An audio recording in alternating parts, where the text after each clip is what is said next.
She runs to the edge of the hill again. Each time she hears hooves in the distance, her heart dares to hope.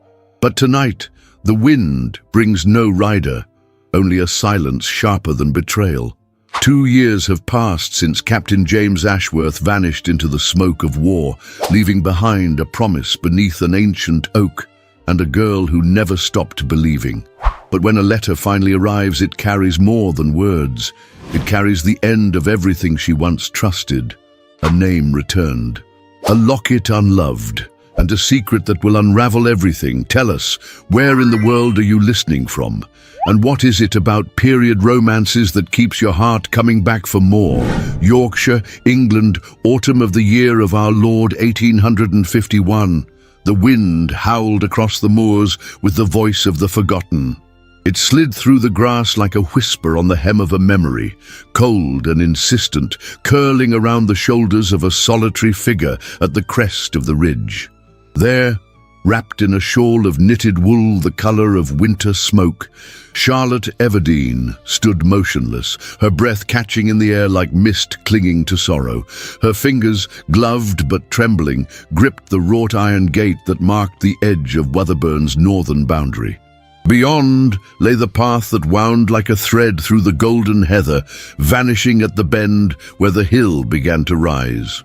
That bend, cruel in its silence, sacred in its hope, was where she always fixed her eyes whenever she heard the faintest echo of hooves on the earth. That evening, as the sun lowered behind the hills and painted the sky in streaks of amber and blood, Charlotte had heard it again, that delicate, haunting rhythm. Hooves, a horse, perhaps his. She had dropped her basket on the flagstones and run, her skirts lifting with the urgency of a heart unchained. Her breath was ragged, her boots caked in mud, but none of it mattered. For just a moment, she believed she might see him again. That, perhaps this time at last, Captain James Ashworth had returned for her. But there was no rider, only the wind, only the hush of dusk, only the sound of her own foolish breaking heart. She pressed her forehead to the iron gate, cold against her skin, and closed her eyes. The hill had lied to her once more. It had been over 2 years since James left for the war in Crimea, 2 years since he had kissed her beneath the old oak tree and sworn with trembling lips that she would be his wife upon his return. The memory of that moment lived in her body as much as her mind. The scent of rain in the grass, the coarse feel of his coat beneath her hands, the way his voice had faltered when he whispered her name. And the locket, the small silver heart he had pressed into her palm. "Keep it until I return," he had said. She had worn it every day, close to her breast, a secret promise against the world. Until that evening. When she returned home, Charlotte found a letter on the parlor table. Its wax seal bore the crest of the Ashworth family, but the hand that had penned her name was unfamiliar. Her father, weary and coughing in the adjacent room, had said only, "A man brought it, said it was important." Her fingers shook as she broke the seal. There were no tender lines, no explanation of absence, only carefully measured words that spoke of James's safe return, of duties resumed, and of the distance that now stood between them. It was polite, respectable, final, and then, as if to pierce what was left of her breath, a small velvet pouch slipped from the folds of the envelope. Inside it, nestled like a relic long buried, was her locket, returned. A symbol once warm now felt like iron in her hand. Charlotte did not cry. She sat in the parlor, still in her cloak, still muddy from the hill, the fire behind her hissing softly. The letter lay on her lap. The locket rested on the table between her and the flame. Outside, the wind continued its endless song, shaking the shutters as though echoing the ache that bloomed, silent and absolute, behind her ribs. She had waited for him. She had believed, every hoofbeat, every dream, and now she had her answer. Not in the words of a lover, but in the silence of a lock returned. Her heart, so long held in suspension, began to descend. But somewhere deep within her, beneath the pain, beneath the shame, a new stillness stirred. not peace, not yet, but something that neither the letter nor its absence could name, a beginning disguised as an end. The following morning dawned beneath a veil of ash-colored sky, as if even the heavens hesitated to rise. Mist curled low over the fields, clinging to the hedgerows and threading between the stone cottages like secrets refusing to sleep. In the garden behind the Everdeen home, frost lingered over the autumn roses, coating their fading petals with the delicate touch of morning. Charlotte stood at the window, her shawl wrapped tightly around her slender shoulders, the cold pressing gently against her skin despite the fire that crackled behind her. Her eyes, those quiet, sea-colored eyes, remained fixed on the narrow path that led from the edge of town toward the open countryside. Though her body was still, her mind moved restlessly. The letter lay folded on the small table beside her, creased and recreased, its seal now broken and discarded. Though she had read its contents more times than she could count, the words continued to echo through her like a stone thrown into a well, calm on the surface, but stirring something dark beneath. Miss Everdeen, Captain Ashworth has returned safely to Wotherburn Hall. He regrets that present circumstances prevent the continuation of former understandings. His wishes for your well-being are sincere. No signature. Only the seal of Wotherburn pressed into crimson wax, and the scent of the paper, damp with the air of the estate, as though the letter itself carried with it the weight of the hall's long shadow. And then, of course, the locket. It now rested silently inside a wooden drawer in her father's study. She could not bring herself to destroy it, nor could she wear it again. It existed now as an object untethered from meaning, and yet somehow still heavier than stone. The clatter of hooves against the gravel broke her reverie. Charlotte turned, pulse quickening, but no foolish hope rose in her this time. She had learned. Outside, a modest bay gelding halted beside the garden gate. Upon its back sat a man she did not recognize, tall, spare, dressed in a coat of moss-brown wool, his posture straight, yet devoid of arrogance. He dismounted with practiced ease, brushing a gloved hand against his trousers before removing his hat. Charlotte stepped away from the window and moved toward the front hall just as the knock came. 3 slow, deliberate taps, not forceful, but certain. She opened the door with care. The man stood with his hat held respectfully at his side, his expression solemn but not unkind. His eyes, warm, brown, and clear, met hers without hesitation. "Miss Everdeen?" he asked. "Yes," she replied, her voice barely above a whisper. "My name is Thomas Redgrave. I am the newly appointed steward of Wotherburn Hall." At the sound of that name, Wotherburn, Charlotte's spine stiffened. She clutched the edge of the door just slightly tighter. "I believe I owe you a personal apology," he continued. "The letter that reached you yesterday was under my care. It should not have been sent in such a manner, nor without explanation." Charlotte studied him for a long moment. His features were fine but weathered, his hair windswept, not meticulously groomed like the gentleman who walked the high streets of Harrogate. He looked like a man who spent his days in fields, not parlours, yet his bearing suggested education and refinement. "Why are you here, Mr. Redgrave?" she asked softly. "I wish to bring clarity, if not comfort." He hesitated, then added, "and to return something that was not properly mine to send." He reached into the inner pocket of his coat and removed a small parcel wrapped in dark cloth. Charlotte knew, even before she took it, what it contained. Her locket, again. She accepted it silently and stepped aside. "You may come in," she said. In the parlor, her father dozed by the hearth, a woolen blanket draped over his knees. Charlotte gestured toward the small settee near the window, and Thomas took a seat with the quiet care of a man not yet certain of his welcome. "I understand this visit may be unwelcome," he said, his voice measured. "But I could not let that letter be the only word you received.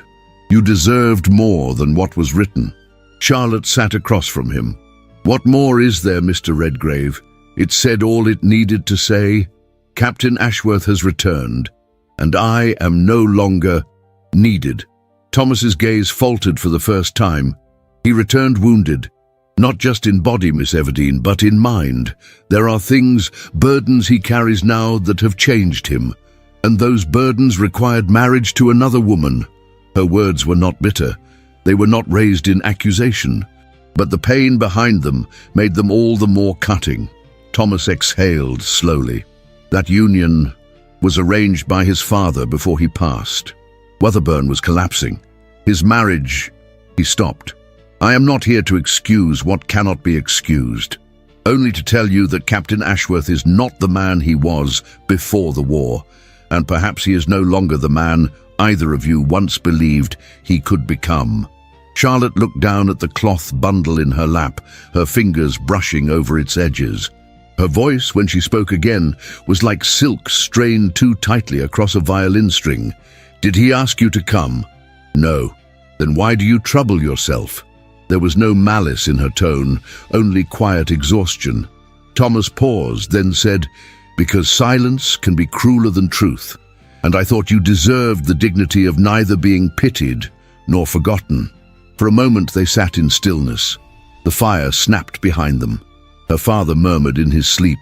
The clock on the mantel marked the hour with a single mournful chime. Charlotte looked up.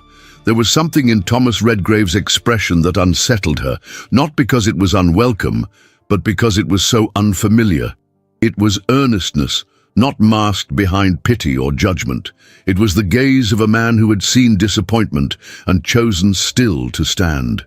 Thank you, she said at last, for the truth, even if it changes nothing.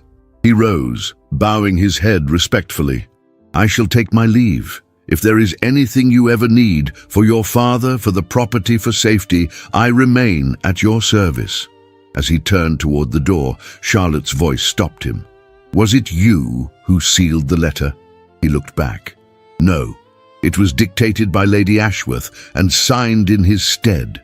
Lady Ashworth, Charlotte repeated, tasting the name for the first time.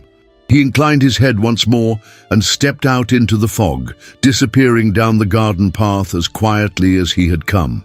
That night, Charlotte did not sleep. The letter lay once more before her, the edges worn from her hands.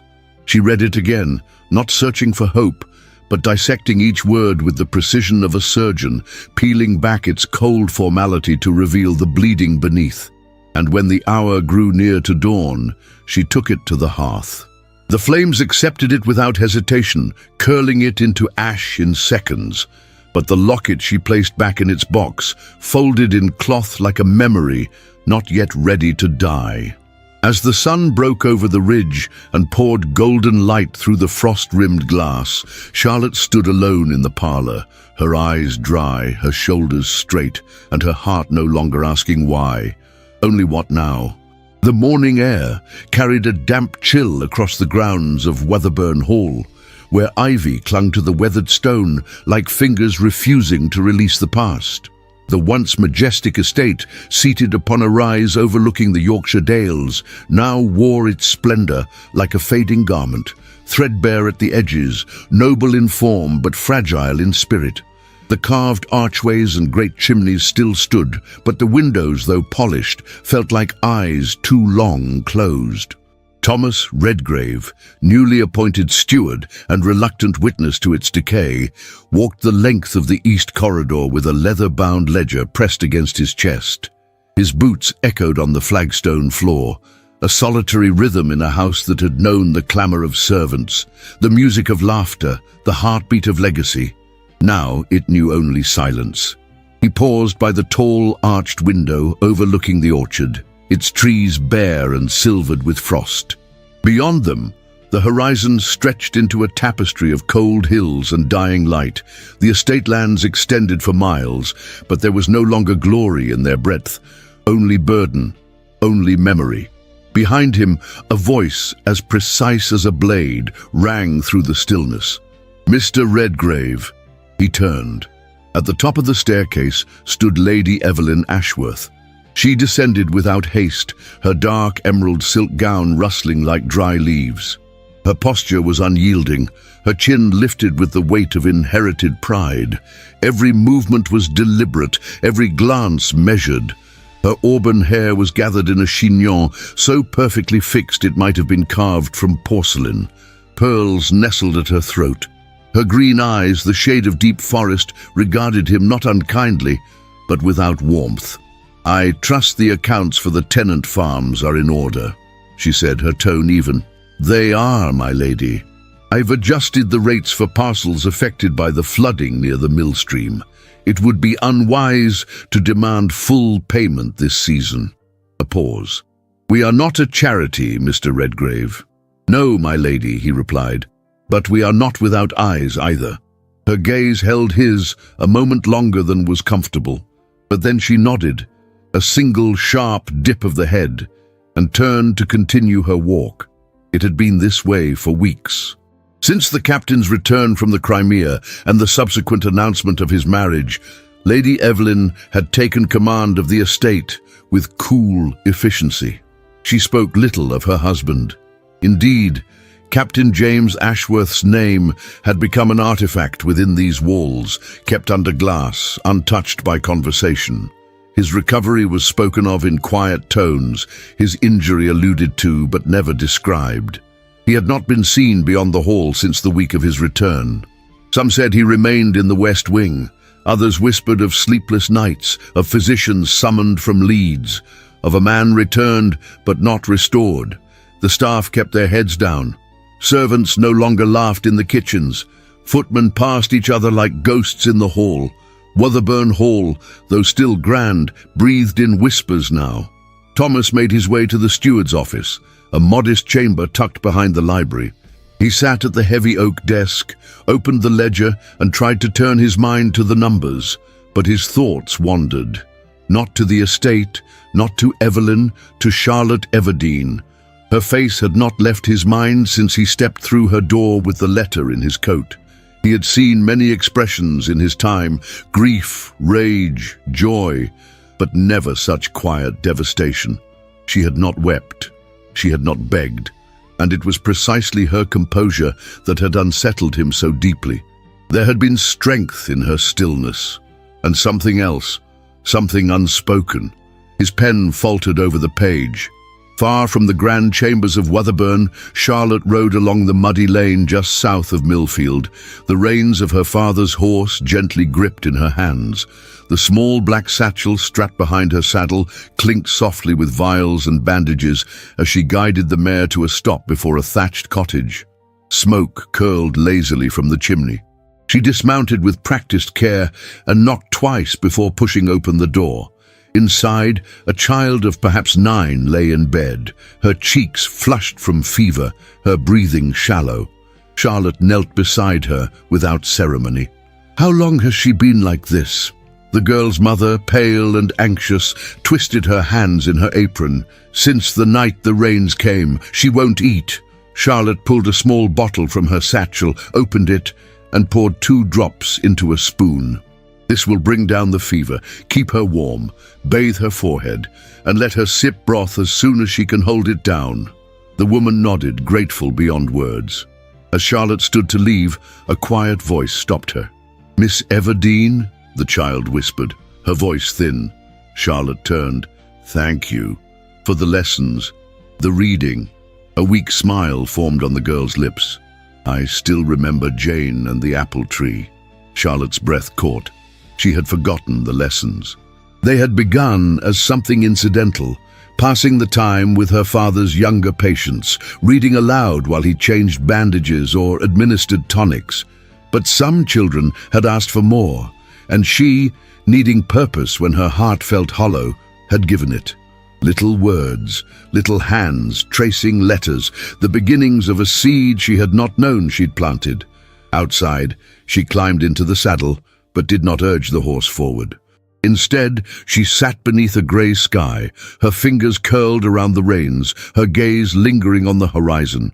Perhaps there was something yet to be done, not for James, not for the ashes of what had once been promised, but for herself, for the quiet voice of a child who remembered a story, for a heart that still had space for meaning, even if it no longer had space for waiting.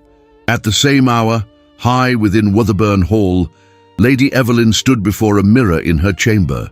She adjusted the clasp of her brooch, her fingers motionless for a moment as she caught her own reflection. There, in the glass, she did not see a woman in triumph. She saw a wife to a man who no longer touched her hand, a lady whose title meant little in a house where the servants had stopped speaking her name with admiration. She turned from the mirror, walked to the window, and stared out toward the moors. And though she would never speak it aloud, not even to herself, she resented the locket, she resented the girl who had once worn it, and most of all, she resented the fact that when her husband slept, broken and restless, he whispered another woman's name, Charlotte, a name that even in silence could fracture the air. Autumn had folded itself gently over the Yorkshire hills, blanketing the landscape in tones of burnished gold, amber, and soft rust. The air carried the scent of wood smoke and damp earth, and the trees, half stripped of their leaves, swayed like old women mourning the loss of summer. In this season, between fading and frost, life moved with a slower, quieter rhythm, a rhythm that matched the spaces Charlotte now inhabited. She had grown accustomed to walking alone. Each morning she rose before the sun fully touched the rooftops and ventured into the countryside with her father's medical bag strapped over one shoulder. The people she visited had begun to look at her differently, not only as the doctor's daughter, but as a woman whose presence brought a measure of calm in uncertain days. It was in those early hours that she first began to see Thomas Redgrave again, not with intent, not in planned meetings, but in that quiet, uncanny way fate chooses to stir two lives already bruised. Once, they passed each other near the edge of the old mill road, where Charlotte had stopped to tend to a child with a fever. Thomas, atop a chestnut mare, removed his cap in greeting and paused. She nodded in return, a polite gesture, but their eyes held for a moment longer than mere civility required. Another time, it was near the chapel, as she exited with a bundle of knitted scarves for the orphaned children whose names were read aloud during prayer. Thomas approached with a crate of kindling for the chapel's hearth. His sleeves rolled to his elbows, his face flushed from the cold.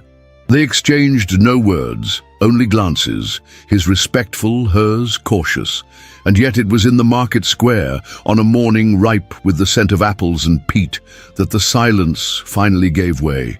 Charlotte stood beside the stall of a widow selling jars of preserved damsons. Her gloved hands cradled a pot, the purple glass gleaming beneath a shaft of sunlight. Thomas appeared beside her, the crowd parting slightly at his approach. He carried a basket of fresh bread and worn gardening gloves tucked into his coat. "Miss Everdeen," he said softly, his voice a warm baritone shaded with formality.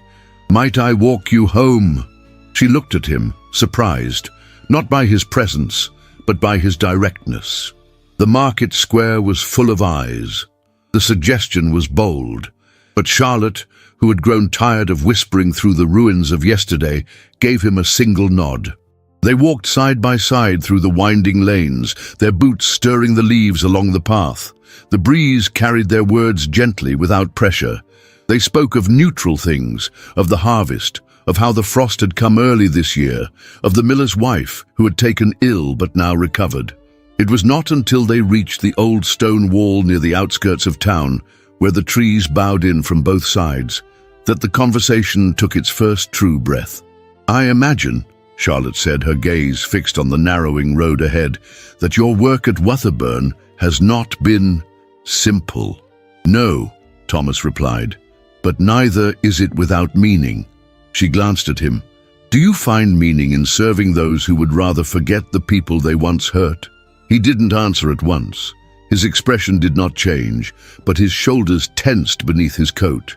"Some houses," he said slowly, "are built on pride instead of stone, and pride cracks more easily." Charlotte stopped walking. The path was quiet, not a soul in sight. The mist clung low to the ground like a secret, curling around the hem of her skirt. "Is it true?" she asked, her voice barely above a whisper. That his marriage was arranged while he was still recovering. Thomas's eyes met hers with a depth that startled her. He nodded once. It was arranged by his father, he said. Captain Ashworth returned from Crimea with a wound to his side and fever in his blood. He was not lucid for weeks. When he rose, Wotherburn was drowning in debt. Evelyn's father offered the terms of salvation. He could have said no. He could have, Thomas replied, but pain clouds judgment, and duty has a way of silencing the soul. Charlotte turned her face away, the sunlight splintering through the trees and catching the sheen of tears not yet wept. After a pause, she asked, "Why are you telling me this?" "Because I believe you have the right to truth," he said. "And because I once lost something precious for refusing to speak when I should have." Charlotte looked at him again, really looked, and in the quiet ache behind his words, she saw not pity, but kinship. "What did you lose?" she asked gently. Thomas drew a breath, deep and careful. "Years ago, I ran a small village school in Derbyshire. It wasn't much, just a room, a chalkboard, and children with more hunger than books. One girl, she was clever, quick, but her father drank, and he struck her often. I tried to protect her. I let her stay longer hours at the schoolhouse. People talked." His jaw tightened. "One evening, the magistrate came, said I was compromising the girl's name. They closed the school. I was dismissed. She was married off 2 weeks later. I never saw her again." The weight of his confession settled between them, but it did not press Charlotte away. "I'm sorry," she murmured. Thomas gave a small, sad smile. "So am I. Not for what I did, but for the silence I allowed afterward." They continued walking in silence until the edge of the Everdene property came into view, its modest house tucked behind a grove of trees. Charlotte stopped at the gate, her gloved fingers resting lightly on the latch. "Thank you," she said, "for walking with me." "And you," he replied, his voice soft, "for listening." As she turned to go, he hesitated, then called to her. "Miss Everdene?" She looked over her shoulder. "There are still things worth building, even after everything has burned." Her breath caught at the quiet conviction in his tone. Without another word, she walked through the gate and closed it gently behind her. Inside the house, she removed her gloves and shawl, then stood at the window watching the fading figure of Thomas as he disappeared down the road. The house felt less heavy that evening, not because anything had changed, but because something had stirred, something fragile, something alive, not a promise, not yet, but perhaps the first breath of something not rooted in silence. The frost had settled early that week. A thin veil of silver clung to the hedges, and the breath of the earth rose in soft tendrils as if the land itself mourned something not yet spoken. Wotherburn Hall, perched solemnly at the top of the hill, loomed like a sentinel between seasons. No longer the house of legends, but a place where echoes whispered louder than footsteps and shadows outnumbered guests. It was on such a morning that James Ashworth returned. No carriages rolled triumphantly through the gates, no banners were hung, no trumpets of celebration sounded. He came quietly, on horseback, cloaked in a dark wool coat stiff with travel and wear. His frame, once proud with the posture of command, now seemed hollowed, as if war had carved something out of him and never given it back. The stable boy who took his reins stared at him with wide eyes, then looked quickly away. James did not speak. He dismounted in silence, his boots crunching against gravel, and crossed the threshold of Wotherburn like a man walking into his own mausoleum. Servants paused mid-task, uncertain whether to greet him or flee. The parlor fire was rekindled for his return, but he did not sit beside it. Instead, he climbed the staircase slowly, as though each step required thought. At the top, Lady Evelyn Ashworth awaited. She did not run to him. She did not extend her arms. She stood near the window of the east corridor, dressed in sapphire silk, her hands clasped before her like an empress holding court. "You were expected yesterday," she said without turning her head. James studied her profile, unmoved. "The storm delayed me," he said simply. "You might have written." He shrugged slightly, then passed her without apology. Evelyn's gaze remained on the window, but her fingers tightened. That night, the halls of Wetherburn did not sleep. Behind the heavy door of the master's chamber, voices rose, sharp, muffled, breaking. Thomas Redgrave, seated below in his office near the south wing, heard enough to piece together the shape of the storm above.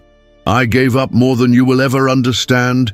You gave up nothing. You chose. If it weren't for my father's money, this place would be ash. And if it weren't for her, a crash." A breath sucked in. Silence. Thomas closed his ledger. He no longer needed ink to trace the fractures in this house. They bled from the walls. The next day, the village stirred with murmurs. Charlotte, returning from the bakery with a parcel of flour and dried currants, heard the whispers before she saw the truth. Mrs. Hobbins, the grocer's wife, leaned across the wooden stall and whispered like a woman announcing a haunting.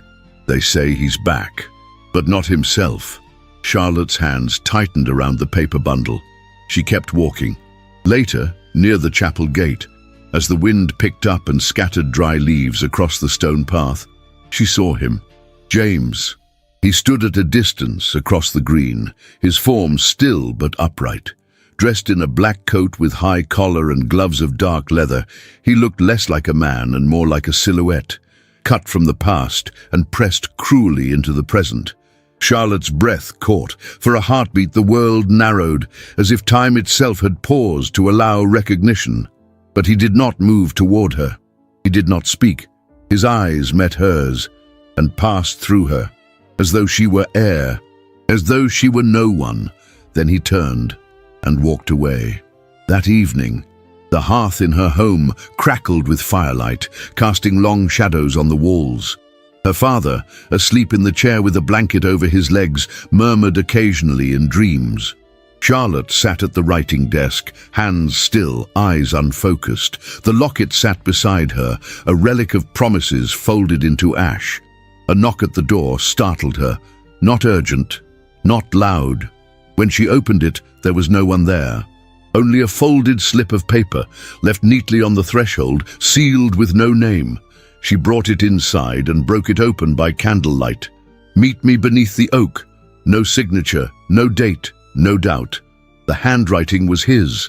Charlotte stared at the words, her heart pounding not with joy, but with something harder, something sharper, a tremor of old longing battling the clarity of what had been broken.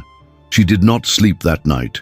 She lay beneath her quilt, the letter clutched between her fingers, her eyes fixed on the beams above her. The air in her chamber was cold, but she did not shiver. Her mind danced along the edge of memory. James's laugh, the warmth of his hand around hers, the way he had once whispered, "There is no future but the one I make with you." And now she was summoned like a secret, not with reverence, but regret. At dawn, she rose. She dressed slowly without haste, choosing her grey woolen gown with the ivory buttons and the cloak lined in flannel. Her hair she pinned back tightly, but left a single lock loose near her temple. She did not add a ribbon. She wore no jewelry, except the locket. One last time, the path to the oak tree was familiar to her feet, though she had not walked it in many months. The sky above was pale and cloudless. The field stretched in solemn silence. And there, at the crest of the hill, stood the ancient oak, its branches stripped of leaves, but standing tall against the wind. Beneath it, he waited. James turned as she approached, the movement slow, deliberate. He looked different up close, older, not in years, but in the weight he carried. His eyes were hollowed, not from cruelty, but from battles fought beyond the reach of doctors. His jaw was sharp, his lips pale. There was no warmth in his expression, only gravity. "Charlotte," he said, as if tasting the name on his tongue after too long. She stopped a few paces from him. "Why?" she asked, her voice firm. "Why now?" He studied her, then looked away. "I owed you more than silence. You owed me truth. You owed me presence." And when I was waiting, when I was breaking, you gave me nothing." His face twisted with something that might have been pain. "I was dying," he said, "in Crimea, and then again here. When I came back, I wasn't myself. I barely knew where I was. I woke to a contract signed in my name, a wife I didn't remember agreeing to, a home I could no longer afford to lose. And so you let me vanish," she said bitterly. "You let them send me a letter like a notice for expired bread." His hands clenched at his sides. "I couldn't undo what had been done, but I never stopped thinking of you." She laughed then, softly, sadly. "Thinking isn't love, James." He stepped closer, just once. Close enough that she could see the line of fatigue under his eyes. Close enough to smell the faint scent of tobacco and damp wool on his coat. "I still love you." Charlotte looked up at him, and for a long, long moment, the wind ceased to exist. The trees fell silent, the world narrowed to the pulse in her throat, and yet— "No," she said, her voice low. "You love who I was, but I am not that girl anymore." She stepped back. "You left her beneath this tree, and she died here." She turned from him then, not in anger, not in haste, but in finality. The wind picked up as she walked down the hill, and behind her the oak tree stood, witness once more to a love that did not survive its own silence. Twilight clung to the hills like a final confession, soft and reluctant. The sun had long since slipped behind the ridge, leaving the sky steeped in hues of violet and iron. A light mist curled over the earth, rising from the ground like breath held too long. Every tree, every stone, every blade of wind-bent grass bore the hush of something sacred or something ending. Charlotte Everdeen stood beneath the oak. The great tree, twisted by time but steadfast, rose above her like a cathedral of memory. Its branches, though bare, stretched with solemn grace toward the greying heavens, as if reaching for what had once been promised beneath them. Her gloved hands rested lightly in front of her. She wore her traveling cloak, deep forest green, the hood drawn back to reveal her hair gathered in its usual braid, now loosed slightly by the wind. The chill touched her cheeks, but she did not shiver. There was no room for cold where a heart had already been left in frost. Behind her, slow hoofbeats crunched against the damp path. She did not turn. James dismounted in silence. He approached on foot, his coat fluttering softly with each step. The mist softened the harshness of his features, but could not erase it. His face had grown more angular, his skin pale from too many days confined indoors. The war had not only wounded his body, it had devoured his softness, stolen the brightness from his eyes. Only shadows remained now. He came to a stop before her. For a long moment, neither spoke. Then James drew a breath, as though it pained him. "I didn't think you would come." Charlotte looked up at him, her eyes steady. "And yet I'm here." He lowered his gaze. "I've thought of this moment," he said, "more times than I can count." "Have you?" Her voice was quiet but not gentle. James nodded. "Every day since I returned, I thought of how you'd look at me, what you'd say, whether I'd see anger in your eyes nor disappointment, or worse, nothing." Charlotte tilted her head slightly, studying him. "And what do you see now?" He swallowed. "A woman I once loved beyond sense or measure." "You speak of love as if it were something past." His jaw tightened. "I don't know what to call it anymore." Silence stretched between them, filled only by the rustling of the wind in the brittle grass. Finally, James stepped closer, not so near as to touch, but enough that she could see the tension in his shoulders, the tremor in his hands. "I made choices, Charlotte," he said. "Some were mine. Some were made for me. When I returned from Crimea, I was broken in ways I didn't know how to name. My father was dead. Wetherburn was crumbling. There were debts, obligations. Evelyn was the only salvation they offered." "Was she also your comfort?" Charlotte asked, her voice still calm. James flinched. "No, she was never that." "Then what was I, James?" "A dream. a child's promise to be folded away once real life began. He stepped forward, desperation flickering in his eyes. You were everything. You still are. But I thought, God help me, I thought letting you go was mercy. I believed you would suffer less if I spared you the wreck I had become. She stared at him, stunned by the cruelty disguised as kindness. Spared me? She repeated, incredulous. You think silence is a mercy? You think a returned locket and a dictated letter were acts of grace? He opened his mouth, but she stopped him with a single raised hand. I waited for the man who loved me, she said, her voice trembling, not with weakness, but with fury long contained. I waited through winter storms, through birthdays, through funerals. I waited through the gossip, the pitying glances, the moments when I could barely breathe for want of news. But he never came back. She took a step back, not in fear but in resolve. Only you did. James stood motionless. His eyes glistened with unshed tears, but he did not let them fall. I am sorry, he whispered. Charlotte's gaze did not soften. I don't want your sorrow. I wanted your truth. But you chose silence, and in silence I buried you. The wind swept between them like a final barrier. For a long moment, neither moved. Then Charlotte turned. She walked away slowly, the hem of her cloak brushing the damp grass, the mist parting before her and closing softly behind. From the ridge beyond the path, Thomas Redgrave had just returned from the estate. He held the reins of his horse in one hand and a lantern in the other. His boots were muddied, his coat dusted with the scent of wood smoke. He paused when he saw her.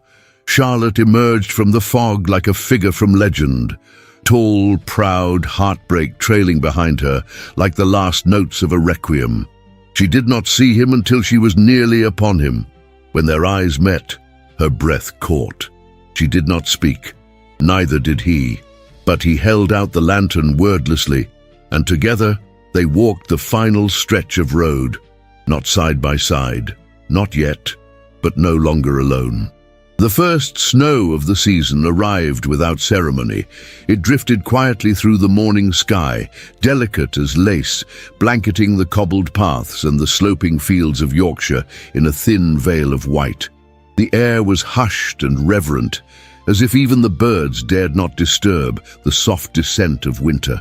Wotherburn Hall, cloaked in frost, stood like a monument to time, its grandeur slowly eroded by silence, its windows dark, its stone walls weeping with cold. Inside, Lady Evelyn Ashworth sat at her writing desk in the east drawing-room, her gloved hand poised over a half-sealed letter. The ink had barely dried, but the decision behind it had hardened long before she picked up the pen. Her eyes, green as crushed jade, moved not over the words but toward the window, where the faint silhouette of the village chapel could be seen through the snow. She had seen Charlotte there the day before, offering bread to a widowed farm wife, her cloak dusted in flour, her face flushed from the cold. She had seen Thomas Redgrave arrive moments later, his expression gentler than any man should be toward a woman whose presence was no longer respectable. Charlotte Everdene was supposed to be forgotten, yet here she remained. And Evelyn, who had long since mastered the art of restraint, felt something unfamiliar begin to stir. Not jealousy, not exactly, but something far more dangerous, a threat. She dipped her pen again, her movements precise.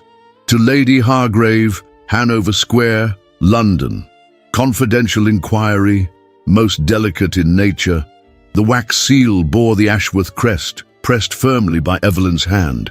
When the footman arrived, she handed the letter over without a word. She did not believe in impulsive acts. She believed in removal by refinement.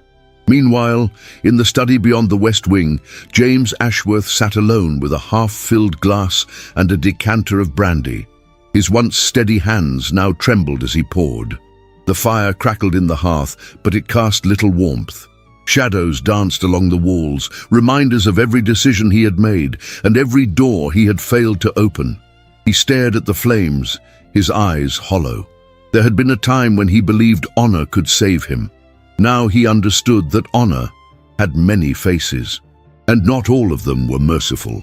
The glass slipped from his fingers. It did not shatter, but tilted onto the rug, spilling dark amber into the fibers. James did not move. He simply whispered Charlotte's name. Outside, beyond the stone walls of Wetherburn, Charlotte herself walked through the village path, her boots crunching softly over snow. Her basket was empty, save for 2 vials of laudanum and a book of poems, left over from a visit to an elderly patient. The silence around her was not peaceful. It had teeth. She could feel the glances, the hesitant greetings, the conversations that shifted when she passed. Her name lingered in the air like smoke, always just behind her, never spoken aloud, but never truly gone. At the well, 2 women lowered their voices when they saw her. One of them offered a tight smile, the other did not. Charlotte stood straight and held her gaze. Let them whisper. Still, by the time she returned home, her heart was heavy. Later that afternoon, as snow flurried softly beyond the windows, Thomas Redgrave arrived, the hem of his coat damp and a streak of melted snow across his collar. Charlotte let him in without a word. Her father was resting, the house silent save for the soft creak of timber and the ticking of the parlor clock. They stood by the fire as they had before, the light between them flickering gently, casting amber over Thomas's thoughtful features and the quiet curve of Charlotte's mouth. "I hear the whispers," she said plainly, her voice unafraid. Thomas's brow furrowed. "Let them whisper. It doesn't make them true." Charlotte's eyes held his. "It doesn't matter whether it's true. Perception is stronger than fact. They see a woman who waited in vain, and a man who looks at her with too much kindness." He moved closer, the space between them charged with something more potent than touch. "I don't look at you with kindness," he said, his voice low. "I look at you with belief." Charlotte blinked, taken aback by the intensity of his words. "I've made a decision," she said softly.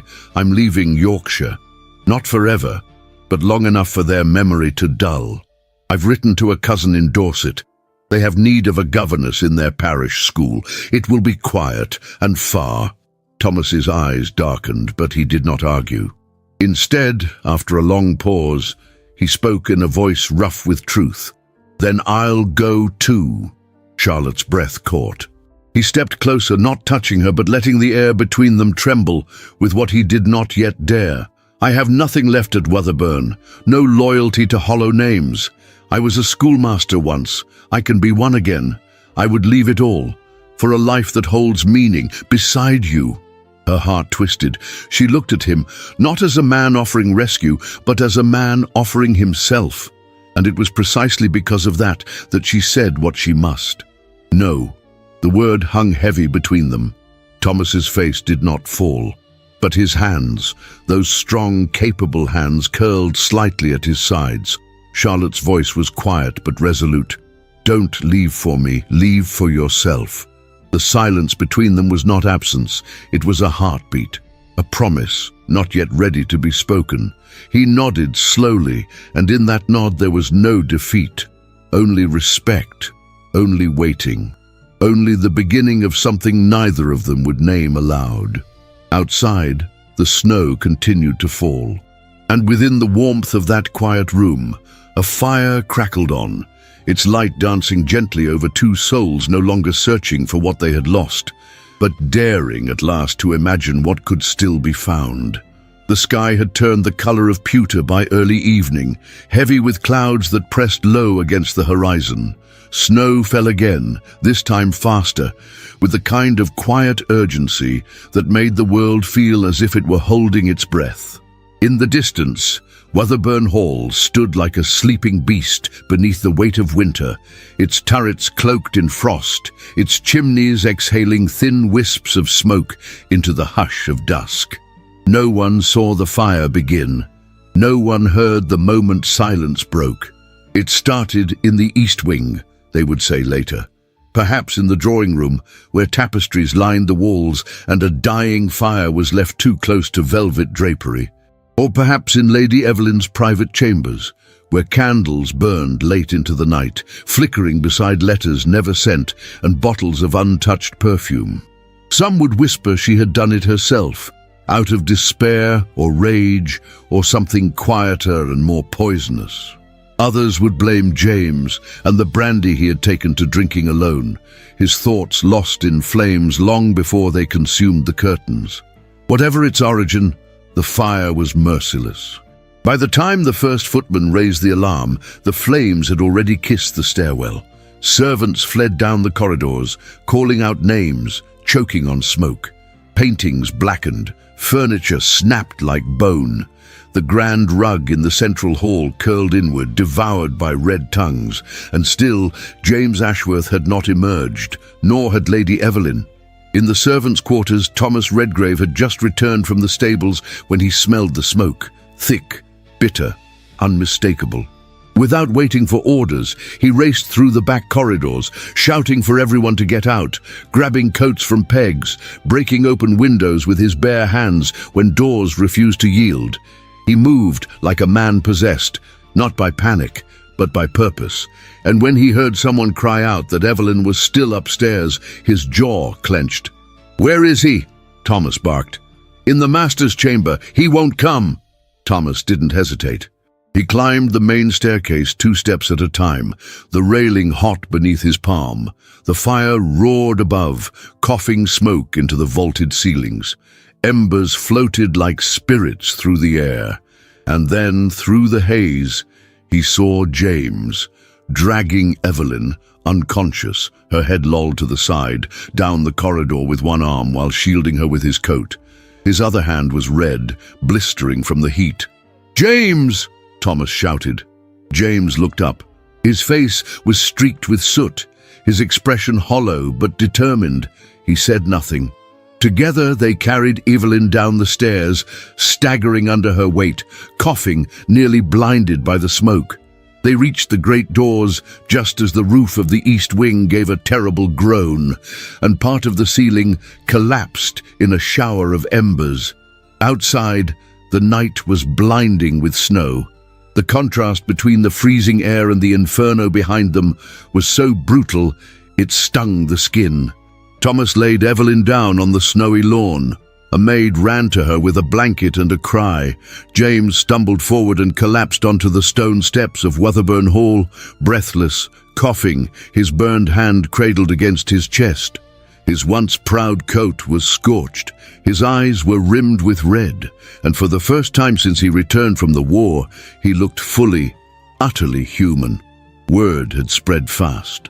Bells rang in the village. And among the villagers running uphill with buckets and blankets and prayers was Charlotte. She had seen the glow from her window, orange and hungry against the white sky, and without thinking, she had thrown on her cloak and boots and run. Her hands trembled as she held her skirts, climbing the hill with the strength of someone who had stopped waiting, but never stopped caring. When she reached the grounds, she paused, breathless. Wetherburn Hall burned like a memory too long denied. The east wing was gone. What remained of the structure groaned under its own weight. Sparks rained down like judgment. And on the steps, just beneath the west portico, sat James, alone, wrapped in a blanket someone had thrown over him. She crossed to him slowly. He looked up as she approached, and his eyes, those hazel eyes she once believed held her future, met hers. But there was no claim in them now, only grief, only truth. Charlotte crouched beside him, gently removing her gloves. He didn't speak right away. His lips were cracked, his voice nearly gone, but when he finally found it, it was soft as falling snow. "Will you forgive me?" The words were not grand, not heroic. They were not meant to repair. They were not a key to any door. They were the last breath of a man who had lost everything but the weight of his own soul. Charlotte looked at him, not as the man who had broken her heart, nor the boy who had once sworn forever beneath an oak tree. She saw him, all of him, and for the first time she did not ache. "I already have," she said. James closed his eyes. A tear escaped, not from her words but from the finality of them. Charlotte stood. She drew the blanket closer around his shoulders, not out of tenderness but dignity. "But I don't belong to you anymore."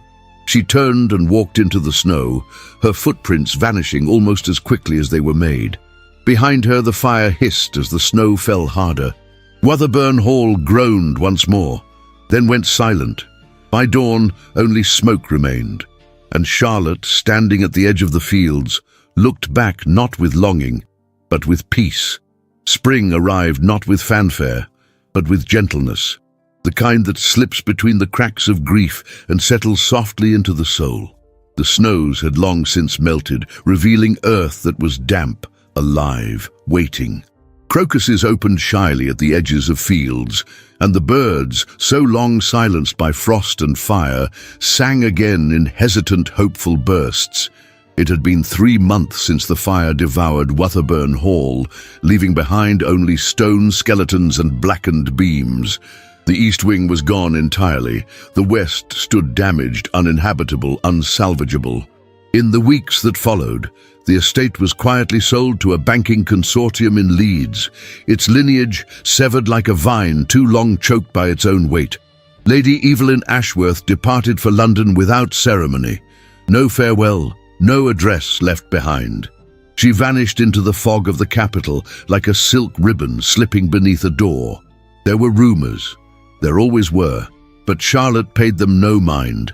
The story of Evelyn Ashworth had ended in cold rooms and unburned letters. As for James, he left one morning before dawn, taking only a single trunk and the clothes on his back. A stable boy said he had gone south to Portsmouth and taken a ship across the Channel. France, perhaps, or further, no one knew. He left no note, no instructions, only silence. But the silence he left behind was no longer a prison.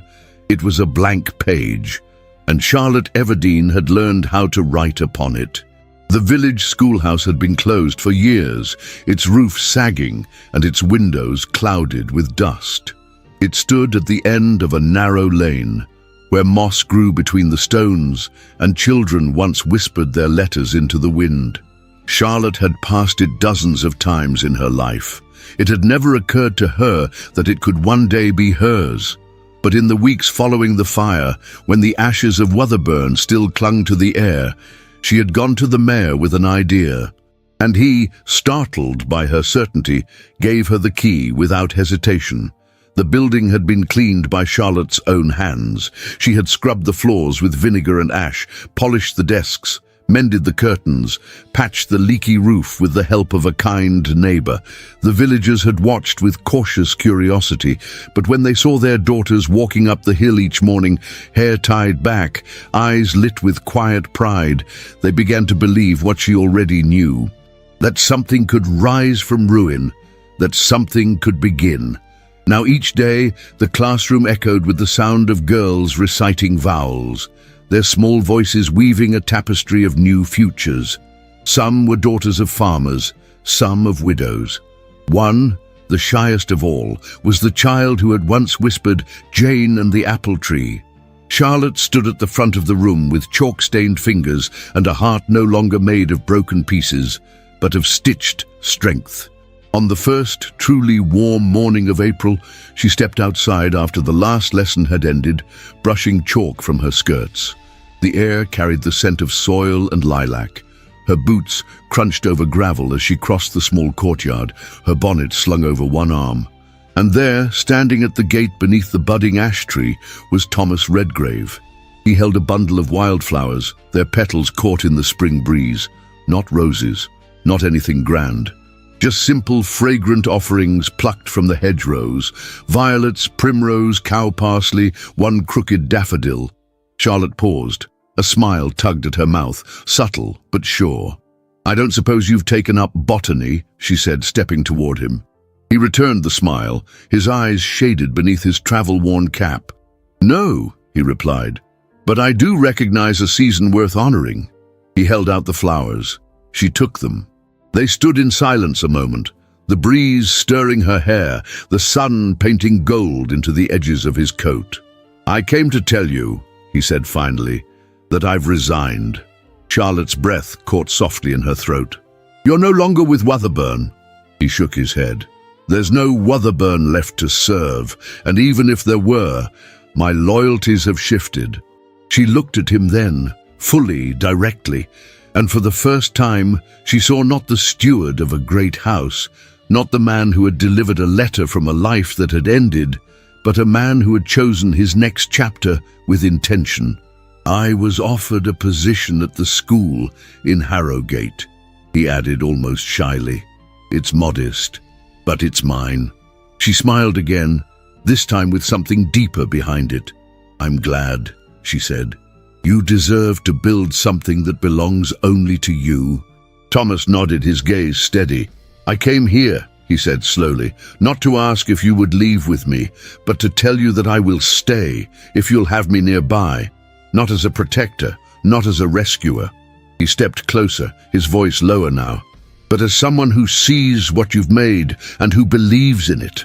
The wind stirred around them, and the world, for a heartbeat, grew quiet.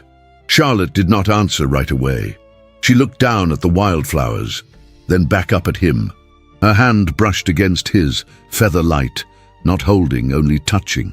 "I would like that," she said softly. "Very much." They walked together then, down the lane side by side, no longer as strangers drawn by shared sorrow, but as equals, whole in themselves, unburdened by names that had once defined them. The village children passed them on the road, running, laughing, calling Charlotte's name with affection. One girl carried a worn slate, another a ribbon she had made from a strip of old linen. Charlotte greeted each by name. Thomas watched her quietly. "She trusts them with knowledge," he said, almost to himself. "But more than that, she trusts herself to give it." Charlotte turned toward him, her eyes warm and serious. "I no longer wait for someone to shape my story," she said. "I write it now." And beside her, Thomas smiled, not because she belonged to him, but because she no longer belonged to anyone but herself. The sun broke through the clouds just then, casting long beams across the valley, the first sunrise of true spring. And in its light, two figures walked forward, not toward a grand estate, not toward a legacy written by fathers, but toward something gentler, more honest, a life not inherited, but chosen. The morning stretched wide across the hills, dressed in the quiet gold of early summer. The grass, brushed by dew, shimmered beneath the sunlight like a field of spun glass, and the moorland beyond swayed in rhythm with the breeze, a living memory of everything that had come before and everything still yet to be. At the crest of the familiar hill, where silence had once wrapped around Charlotte Everdeen like mourning lace, there now echoed the laughter of children. Girls in plain cotton dresses ran barefoot across the green, chasing wind and wildflowers, their ribbons undone and their futures unwritten. Their voices rose toward the sky, light as birdsong, careless and free. A slate clattered in the grass. A bonnet was left behind, and no one called them back. Beneath the ancient oak tree whose roots had once cradled sorrow and whose bark bore secrets spoken in breathless youth, Charlotte stood, her hands stained with the damp soil of new beginnings. Beside her, Thomas Redgrave crouched in the grass, pressing a sapling into the earth with careful reverence. It was a slender thing, fragile still, but its leaves were bright, and its roots clung to the dirt with quiet insistence. They planted it together just beyond the base of the old tree, not to replace what had been, but to grow beside it. Charlotte knelt and smoothed the soil around the base, her fingers sinking into the warmth of the land. Her skirts pooled around her knees, and the hem was already dusted with pollen and grass. She did not mind. She wore no gloves. She had long since abandoned the need to appear untouched by labor. Thomas pressed his palm lightly over hers just once. No words, only presence. They rose together, brushing their hands free, and turned to look at what had become of Wetherburn. Where the great hall had once stood, its towers and corridors casting shadows over generations, there was now a clearing. Only the west foundation remained, now overgrown with ivy and brambles, softened by time. In its place stood a modest structure of timber and stone, a new roof, painted shutters, smoke curling from a small chimney, laughter spilling from open windows. The school. It had taken the villagers time to believe it could be done, that something so grand and so tragic could give way to something simple and alive. But they came, first with questions, then with bricks, then with bread for the workers, then with daughters. The field beside it had once been the hall's private lawn. Now it was a common green, where girls learned their letters, planted potatoes, and recited lines of poetry to the sky. Charlotte watched them now, one hand resting on her hip, her gaze steady and full of quiet triumph. Thomas leaned against the trunk of the old oak, the dappled sunlight painting his coat in soft patterns. "You've changed everything," he said gently. She turned to him, a small smile curving at the corner of her lips. "No, I just stopped asking for permission." He nodded once, his expression unreadable, though something in his eyes betrayed a flicker of emotion. Pride, perhaps, or wonder. A small girl, Isabel, the blacksmith's daughter, ran up the hill with a flower crown clutched in both hands. "For you, Miss Everdeen," she cried, thrusting it forward. Charlotte knelt to accept it, her eyes softening. "Did you make this?" Isabel nodded, her curls bouncing. "We all did. It's for the lady who turned the ruins into a school." Charlotte looked down at the delicate crown. Woven from daisies, thistle, and forget-me-nots. She looked back at Thomas, then she placed it on her head and rose. The other girls clapped from below, and for a moment Charlotte stood like a queen, not of title or estate, but of something far rarer. Earned respect. Chosen legacy. Thomas stepped forward not to take her hand, but to stand beside her as the girls gathered around, their laughter carrying through the valley.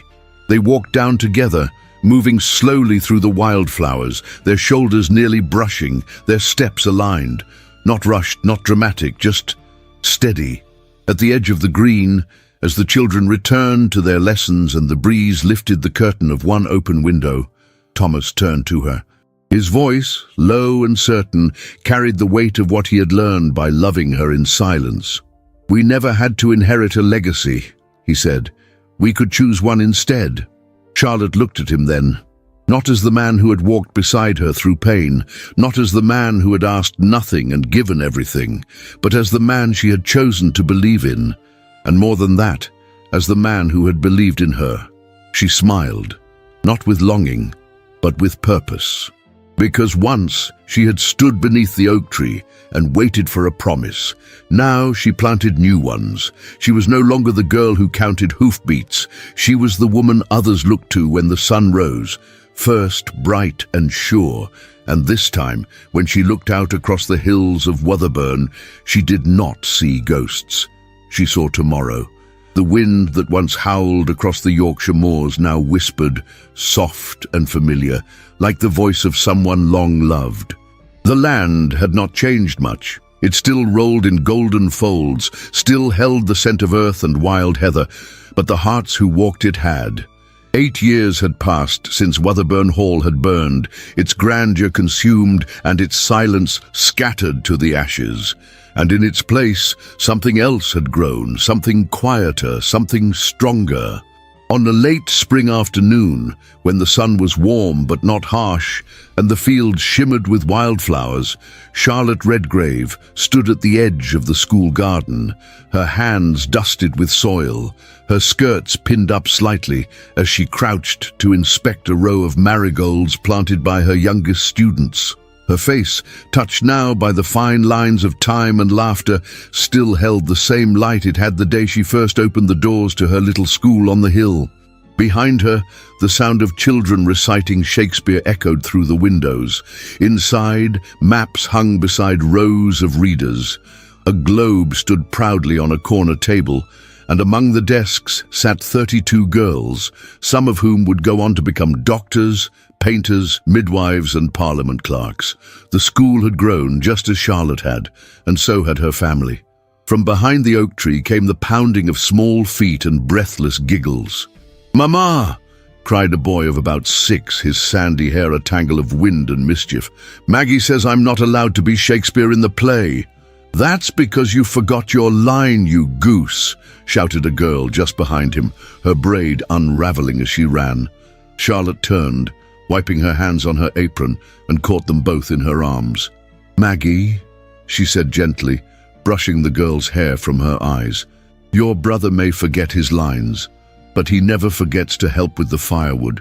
I'd say that earns him another chance." Maggie scowled but nodded. The boy beamed. From the path behind them, Thomas approached, carrying a bundle of new books beneath one arm and a basket of blackberries in the other. His coat was patched at the elbows now, his boots scuffed by years of walking the same stone lanes. But his smile, when it found Charlotte across the green, was the same smile he had given her the day he said, "I look at you with belief." He set the books down and took the basket from his arm. "2 more for the shelf," he said, kissing Charlotte's temple, "and the berries are for the pie if Daniel doesn't eat them all on the way to the kitchen." "I only ate 1, the boy declared with mock solemnity, "and I shared it with the dog." The dog, an old and loyal creature, now mostly content to nap in sun patches, thumped his tail as if in agreement. Charlotte met Thomas's gaze. In it, there was no regret. No lingering shadow of the names they had once carried, or the weight they had shed. There was only the comfort of days shared and battles survived, not loud battles, but quiet ones. The kind waged with dignity, with kindness, with daily choice. They had not built a life of titles. They had built a life of meaning. At the edge of the village, some remnants of Wotherburn Hall remained, a single column, half swallowed by ivy, a stone bench beneath the hawthorn tree where James Ashworth had once sat with his brandy and his silence. No one had seen him since. Now and then, a letter arrived from the south of France, unanswered, unreturned. It was said that he painted, that he lived alone, that he rarely spoke. Perhaps his punishment had never needed to be given. Perhaps the truest punishment was memory. As for Evelyn, her name occasionally flickered through society columns in London, always at the side of a duke or a viscount, always perfectly adorned, but never remarried, never settled. A woman untouchable and untouched, wandering through salons and seasons like a beautiful relic of an empire undone. Charlotte never thought of her with hate, only pity. And on certain afternoons, when the wind lifted just so, and the light fell across the old oak tree in golden slants, she thought of the girl she once had been. The girl who waited for hooves on the hill, who held a locket to her chest like a promise, who believed love was a single name whispered in the dark. She no longer waited. She no longer whispered. Instead, she taught her daughters, both of her blood and of her heart, that love was not something given by another. It was something chosen, protected and planted, like the sapling that now stood beside the oak, tall and full, its branches reaching skyward. "Time to ring the bell," Thomas said, nudging her hand with his. Charlotte nodded. She turned toward the schoolhouse, her children racing ahead, their voices loud and joyful. And as the bell rang across the valley, bright, clear, resolute, the hills echoed, not with longing, but with legacy. One they had made, one they had chosen, together. Some stories end with grand declarations. Others, like this one, end with roots in the ground, laughter in the air, and quiet triumph in the hearts of those who chose not to be broken. Wotherburn Reclaimed is not just the tale of Charlotte and Thomas. It's a reminder that we do not have to inherit the burdens of the past to build something beautiful. That love, when grounded in respect and choice, can weather time. That forgiveness is not weakness, but liberation. And that even from ashes, something lasting can rise. Charlotte was once the girl who waited beneath a tree for someone who would never return. But she became the woman who turned that very tree into a place of new beginnings. For herself, for her children, and for every girl who walked through the doors of her school with a dream and a name of her own. Now, we want to hear from you. What touched you most about this story? Did you see yourself in Charlotte's resilience or in Thomas's quiet strength? What would you plant beneath that old oak? If you made it all the way here, write the word rebirth in the comments. It's our secret way of knowing who walked every step of this journey, and your presence means more than you know. If this story moved you and you wish to help us keep bringing these historical tales to life, you can send us super thanks in any amount you feel inspired to give. Every contribution, big or small, helps us continue creating with care, research, and soul. But if you're not able to give financially, your support still matters deeply. Share this story with a friend, a mother, a sister, someone who might need to remember that healing is possible and that love doesn't always arrive when we expect it, but sometimes when we've finally let go. And if you're craving more tales of love, redemption, and courage in the past, don't miss the stories I've left for you in the video cards. Each one holds a world waiting to be discovered. Thank you for being here. Thank you for believing in stories. And most of all, thank you for believing in second chances.